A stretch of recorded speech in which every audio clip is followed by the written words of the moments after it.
Meu nome é Angélica Falcão e no vídeo de hoje nós iremos dar continuidade à nossa série de vídeos sobre intervenção de terceiros no processo civil. No primeiro vídeo, nós falamos sobre a assistência. No segundo vídeo, nós falamos sobre o chamamento ao processo.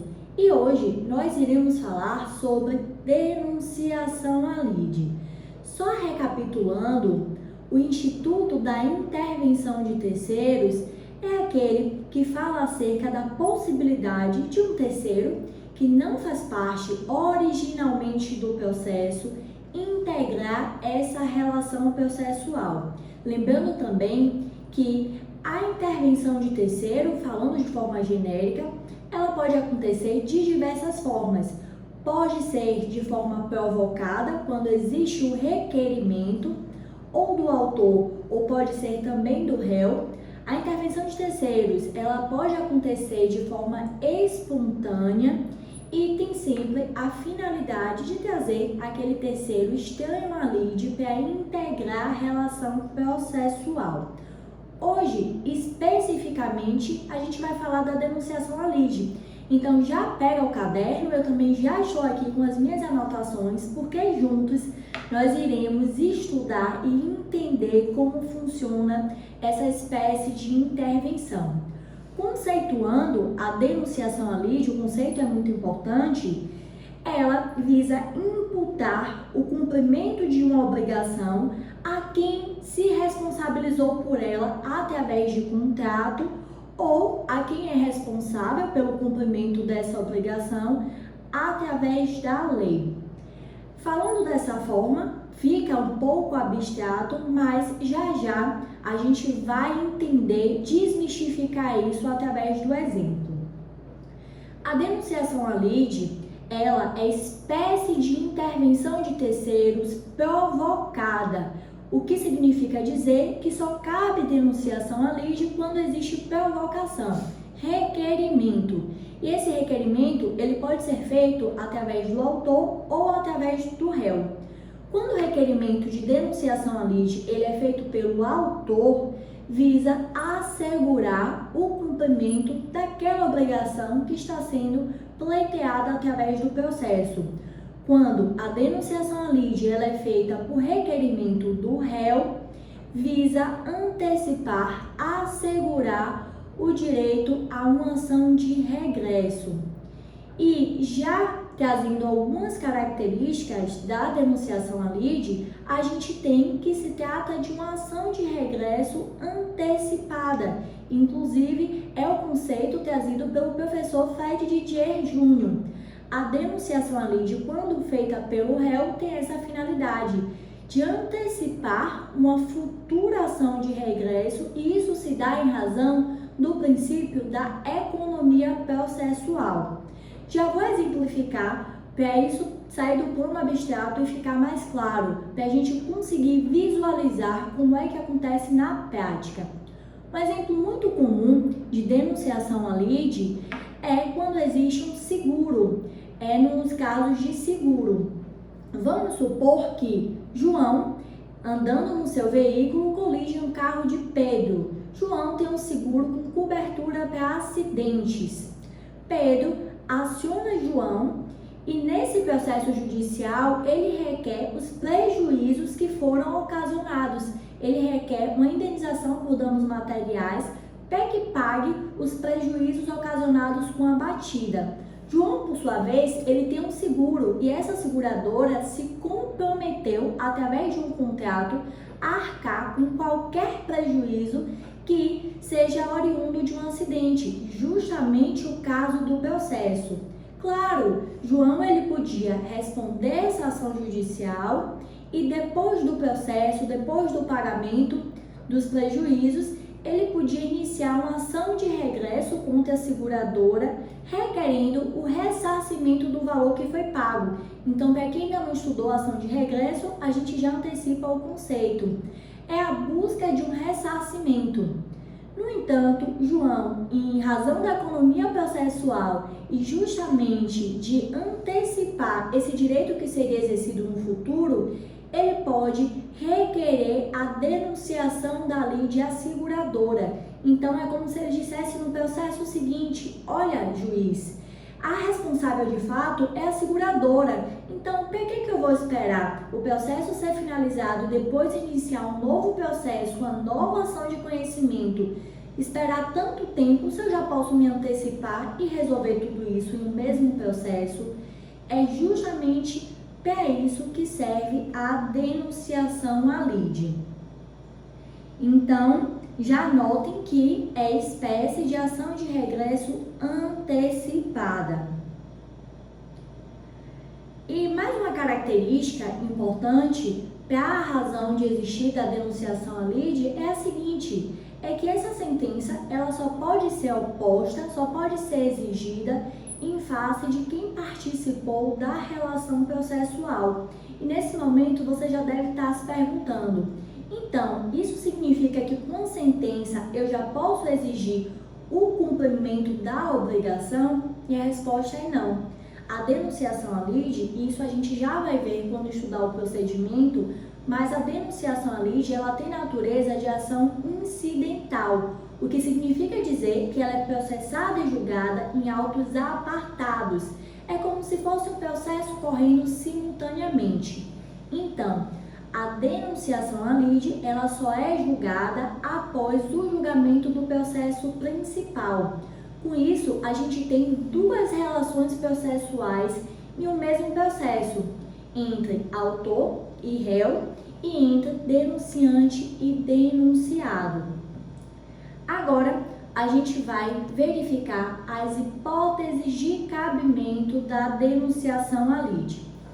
A primeira hipótese de cabimento da denunciação à lide é quando existe risco de evicção. Só recapitulando o conceito lá do Código Civil de evicção, evicção é a perda de um direito por existência de um direito anterior sobre aquele mesmo bem. Dito isso, sempre que existir risco de evicção, cabe denunciação à lide. Mais uma vez, em virtude da economia processual. Nesse caso, a denunciação à lide, ela vai ser contra o alienante direto. Então, aquele que, por exemplo, adquiriu um bem e corre risco de evicção em razão de um processo judicial, ele pode denunciar a lide a quem vendeu aquele bem para ele. E mais uma vez a gente vai colocar em exemplo para que isso fique bem claro. Na realidade, eu vou dar um exemplo de um caso que chegou aqui no escritório muito recentemente. O meu cliente, ele comprou um terreno próximo às redondezas de uma praia. Acontece que, logo após dele pegar as chaves daquele terreno, começar a plantar, exercer a posse, ele foi surpreendido com uma ação judicial do real proprietário que estava reivindicando a propriedade sobre aquele bem. Na realidade, no final da história, o meu cliente acabou descobrindo que ele foi enganado, que quem vendeu o imóvel para ele nunca havia sido dono. E, em razão disso, ele corria o risco de evicção, o risco de perder o direito sobre o bem em razão da existência de um direito anterior, de um melhor direito anterior. Na realidade, meu cliente nunca foi dono. O proprietário era quem iniciou a ação judicial. Então, em virtude desse risco de evicção, nós denunciamos a lide, nós denunciamos a responsabilidade já contra quem vendeu esse terreno ao meu cliente. A segunda hipótese de denunciação à lide, que a gente já trabalhou, é quando houver o direito de regresso, que é o caso das seguradoras. Então, se vocês visualizarem, nos dois casos, o que se vislumbra é, de fato, a economia processual, a necessidade de antecipar, de agilizar essas relações jurídicas dentro de um mesmo processo. Agora que a gente já verificou quais são as hipóteses de cabimento da denunciação à lide, vamos verificar também quando é que não cabe denunciação à lide. Bom, a primeira hipótese de não cabimento da denunciação à lide é nos juizados especiais. No rito da Lei 9.099, não cabe denunciação à lide. Segunda segundo caso que não cabe denunciação à lide é a vedação de denunciação à lide per salto, que em outras palavras significa o denunciante pular as relações jurídicas para a primeira parte daquela cadeia. Em resumo, no mesmo exemplo da venda do imóvel, se, por exemplo, ele denunciou a lide quem vendeu para ele, o alienante direto, ele não pode denunciar a lide para o primeiro alienante daquele imóvel. Então, vamos supor que quem vendeu o imóvel para o meu cliente comprou um imóvel de um terceiro que enganou ele. Ele não podia denunciar a lide diretamente para aquele terceiro. Então, isso que é denunciação à lide per salto, é por salto. Você pular para a primeira parte daquela relação jurídica que não tem relação direta com o denunciante, com quem vai denunciar a lide. Também não cabe denunciação à lide, mas na realidade mais de uma denunciação à lide sucessiva. Então, quando o denunciante denuncia a lide, o denunciado denuncia de novo e aí sucessivamente. Caso contrário, nós teríamos uma série de relações jurídicas e acabar destoando da finalidade do instituto, que é de fato a economia processual. Então, poderiam haver denunciações infinitas. Não cabe mais de uma denunciação à lide sucessiva, só pode denunciar a lide uma vez. E por fim, também, em tese, não cabe denunciação à lide nas ações que versem sobre o direito do consumidor. E aqui eu já faço um parêntese para que você que está assistindo esse vídeo estude um pouco mais sobre o assunto, porque na realidade a doutrina diz que o que não cabe é chamamento ao processo, que quando o legislador, lá no artigo 88 do Código de Defesa do Consumidor, diz que não cabe denunciação à lide, na realidade ele queria falar que não cabe chamamento ao processo. Então, vale a pena o aprofundamento no tema. Em relação ao procedimento da denunciação à lide, quando a denunciação à lide for feita pelo autor, o requerimento tem que ser feito na petição inicial. Se pelo réu, o requerimento precisa ser feito na contestação, sob pena de preclusão. Se o juiz, ao analisar a denunciação à lide, deferir, e esse deferimento só vai ocorrer se de fato o denunciado tiver legitimidade para participar do processo.